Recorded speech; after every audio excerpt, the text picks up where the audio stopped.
Hey everyone, welcome back to another video. So today I'm going to be doing a graphic design Q&A where I have gone through all of my old videos and my Instagram DMs and put together a bunch of frequently asked questions. So these are questions that have come up quite a few times, so I am going to answer them in this video today for all of you.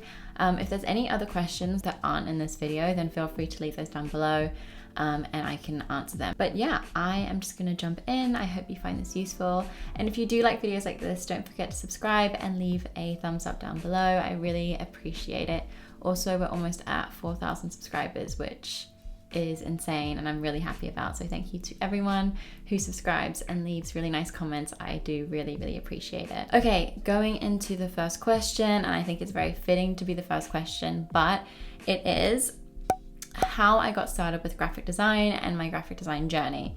So I think I have always been into the creative space. Like design and technology was always my favorite subject in school. Kind of growing up, I would always be the one who got asked to create an invite for a friend or stuff like that. So I'd always be like the go-to graphic design person. So I didn't actually go to university. I actually went for 6 months. And then I dropped out, but I didn't study graphic design or anything like that. But I kind of just did it more as like a hobby. And I did actually do a few courses in graphic design and learning how to use Photoshop and stuff like that. But I never pursued graphic design as a career or really thought it could turn into a career. Actually, weirdly, my career started off with early childhood education. I started as a kindergarten teacher. I didn't last very long. I wasn't using my creativity to the best of its ability, and I didn't feel like this is what I should be doing. And I wanted to go into something a little bit more fun and creative, where I was doing something different every day. So I didn't actually have a qualification, like I said. I didn't have a degree or anything, so I didn't know what my options were.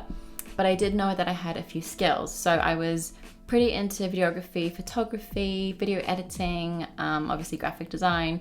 So I was like, maybe I could get a job or find something where I could do that. So I basically applied to a bunch of different agencies, in-house jobs where I was doing like their digital marketing, their graphic design. And surprisingly, I did land a few interviews. There was also this job that I really wanted, but it was more of like an internship where it was for a social media agency doing their kind of creative role. So I went for that interview and we hit it off. We had a really good interview, and the person who was interviewing me, who was actually the founder, the boss of the whole company, said to me that maybe an internship wouldn't be right, but we could create more of like a permanent role for me there. So I was very happy, and that's kind of where I started my experience as a creative in the field. And yeah, it kind of just went from there. But when I started, I was actually a videographer, photographer, and did video editing. So I kind of learned and developed a creative eye through that. Yeah, that's how it basically started off.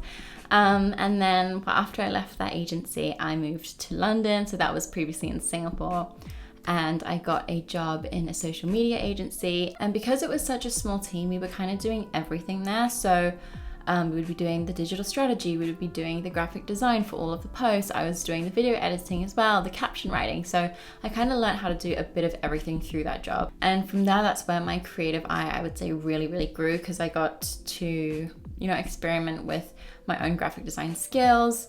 And that's when I kind of like deepened my love for graphic design. So I was doing like graphic design for social media mainly up until I would say about a year ago, where I kind of found branding and website design. So I found some people that were doing on Instagram, and I was like, okay, this is amazing, because I always thought website design was something that you needed to know how to code. But obviously in this day and age, you don't need to know how to code anymore. So that really kind of interested me, and it made me really want to learn how to do it. So yeah, having said all of this, I kind of missed out a big part is that when I was younger, I was also wanting to start my own business and do a bunch of different things. And I actually had a jewelry business that I started with my sister. And that's where I kind of like did the branding for that, and I did the design for that, and I honestly really loved it, but I just didn't think of it as a job back then for some reason. I just didn't see it as something that I could be doing for other people.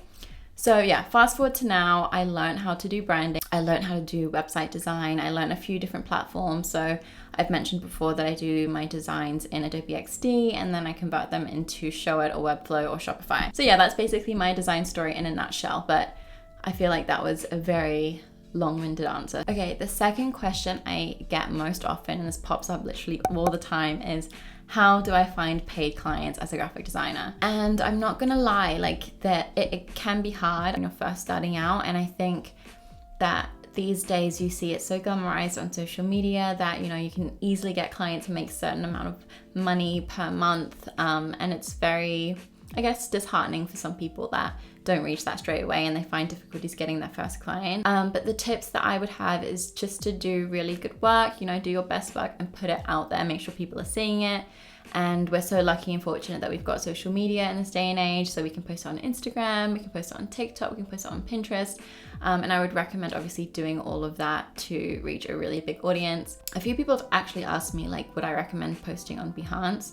And I think Behance is amazing to showcase your work and send it off to potential clients as a portfolio. But from my experience, I know that a lot of people who aren't in the design world, and those are my potential clients, they don't even know what Behance is. So that's not where they're looking to find a designer, if that makes sense. So yeah, most of my potential clients would be on Instagram, TikTok, Pinterest. So I would think about where your potential clients would be hanging out and post there. I haven't gone down the cold calling route. I know that there's some people that have had success with that, but personally, I would say just post your work consistently.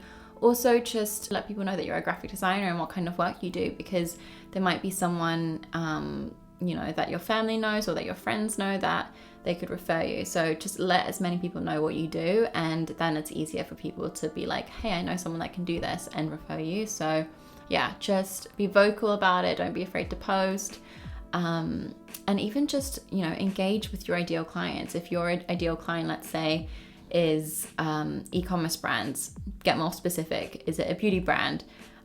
Is it, you know, I don't know, there are so many different e-commerce brands. Food and drinks. You know, you could reach out to them, stalk their account and be like, hey, do you need any help with graphic design, social media posts, website, whatever it is.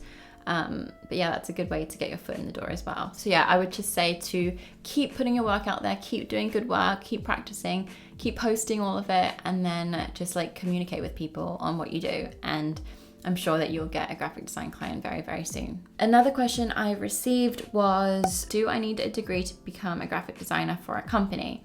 So in my experience, like I said, I don't have a degree. I don't know what the case is for different companies. So I would generally say, like, generally speaking, I don't think companies really care about a degree. They care about the work that you produce. So usually they would want to see a portfolio over a qualification.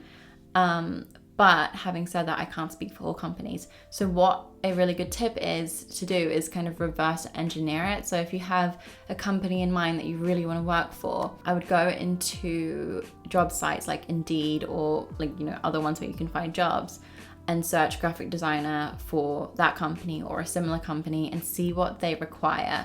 And if it is a degree, then maybe that's just something that you have to do. But I would say probably 90% of the time you wouldn't need that. But yeah, if you're unsure and you want to be sure about that kind of stuff, then definitely just like check for yourself. And there's so many ways that you can do that. But working for yourself, obviously you do not need any kind of qualification to be a graphic designer. I'm completely self-taught, so don't let that hold you back or stop you from becoming a graphic designer. Another one I get is, can I recommend any courses to learn branding or website design?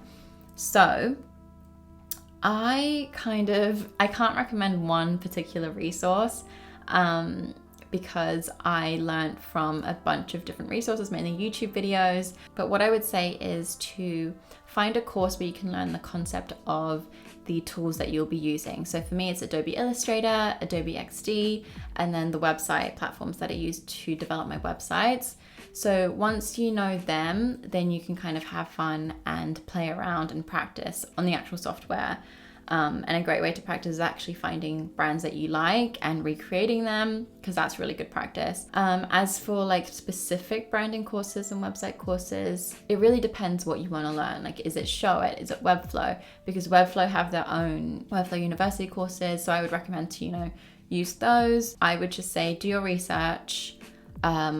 it's more important basically to learn the tools first, and then if you have a creative eye, obviously you would bring that to the tools that you use.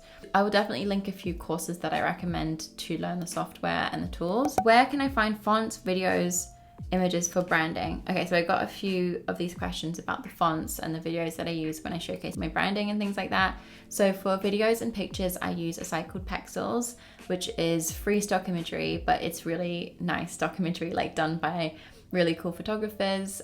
So I love that website. I always find the most amazing content on there. So I'd really recommend to check that out if you haven't already. It's pexels.com.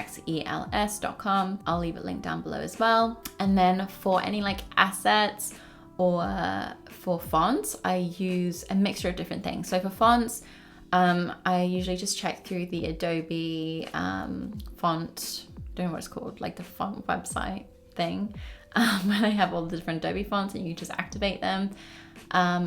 I also go on to Envato Elements, which I have a subscription for, and I find fonts through there. There is dafont.com, which is free fonts, and then also Creative Market is a good place to find fonts. Otherwise, basically what I do is I just go onto Pinterest, find fonts I like, and usually the website to buy that font is linked on the Pinterest pictures. So yeah, have a look at Pinterest if you want to find some good fonts. Another tip as well is if you're looking for a specific font, I use a site called, I actually don't know what the site's called, but I just type in what the font into Google and it allows you to like import a picture and it tells you what font that they're using or a similar font. So that's really handy too. And I'll leave that linked down below because I do use that one a lot. So one question I got about my video where I convert XD to Showit is, why do I design in XD and then redesign, develop in Showit?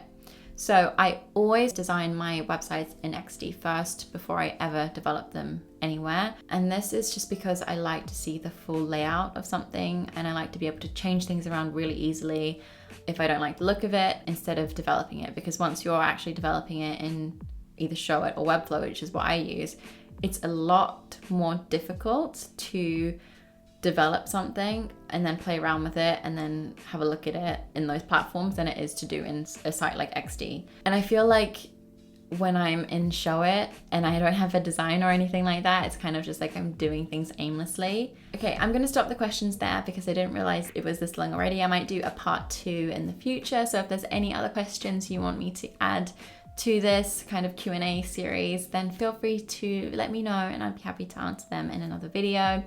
But yeah, thank you so much for watching. I hope you found this useful in some way, and if you did, don't forget to subscribe and leave a thumbs up down below, and I will see you in my next video. Bye!